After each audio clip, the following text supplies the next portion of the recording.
Some parents make the mistake of pampering their children. They think they are loving the child, but they end up spoiling them. And if you are one of those parents, either you are already facing some trouble because of it, or the trouble is coming, I assure you. What kind of trouble?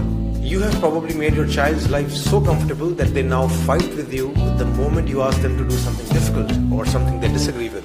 You have given them so many privileges or luxuries that they can't adjust in tougher conditions outside the home. You have perhaps been saying yes to all their demands and now they can't accept a no.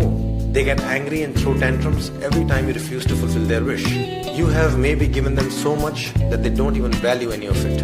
In short, they are spoiled. Why do parents do it? There could be many reasons. You want them to have the life you never had. You don't have time to spend with them and thus you just shower them with toys, gifts and luxuries. Or maybe this is how you actually show your love. You don't know any better way. Or possibly you think your child will hate you if you say no to them and you want your child to love you, at least more than they love your spouse. Whatever the reason you might have for pampering your child, my recommendation to you is very simple. Don't do it. But of course it's not that simple. The problem is complex. You as a parent have a certain level of wealth and resources. What will you do with it if you're not going to let your children enjoy them? And where is the line? Like how much should you give? How much is too much? How much is too little? There is obviously no measurable or one-size-fits-all answer for this. As the cliche goes, it depends. But I'm going to give you a framework to think about this problem. Consider following points.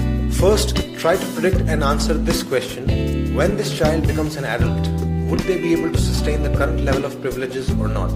The answer to this question will change every so often. Someday your child will seem very responsible and talented. Someday it will feel they are useless and incompetent. But you must keep those questions in mind. Will your child be able to afford the rent of the big house they are living in? Are they capable enough to buy the expensive branded clothes you buy them so casually? If not, how will the future look like? How long will you keep giving these privileges? Ultimately, you will have to cut them off. Ultimately, you will have to make them independent, right? So why not start a little earlier? Why not start today? This brings us to the second point. You must, from the beginning, create a balance of responsibility versus privileges in the house. Responsibilities in childhood mostly include schoolwork and house chores. Some other responsibilities could be to remain healthy, maintain decorum in the house, even being respectful to parents, etc. You need to make privileges somewhat conditional on these responsibilities. Essentially, give them a taste of adult life, which is, if you don't work, you don't get the car. Third, ask another question to yourself. Are you giving them resources for their growth or for their pleasure? If you're spending money on your child's music classes, sports classes, books, etc., it's very different from spending money on their toys, gadgets, clothes, birthday parties. Basically, whatever you're spending on them, is it being used by the child to just have more fun, or is it being used to try out a new skill or to become better at something, to explore talents, to start a new project, etc.? The problem would begin when you start spending excessively on their fun without proportionately spending on their talents and growth. So make sure you're investing proportionately in their joys and their talents. Fourth, are you making them grateful towards what you're giving them? If you think, oh, I'll give them everything and then in future the children will love me, bad news. It won't happen like that. They will most likely take everything for granted. More often than not, you'll just find them complaining about the things they didn't get. So it's your job to make them realize the value of what you're giving them. It's your job to make them thankful for it. It's your job to tell them that millions and billions of people probably don't have the same privileges. They must realize the value of everything you're giving them for free. Like, why spend so much money and time on them only to be hated later? You give them everything and they grow up resenting you and not talking to you? What's the point of it all? Who did you do it for? So gratitude must be taught to them explicitly. And first step there would be to show gratitude to your own parents consistently. Fifth, you must make your child experience no from time to time. They must learn to deal with it. Of course, don't do it arbitrarily. Say no only when you have good reasons to say no, but do say it when needed.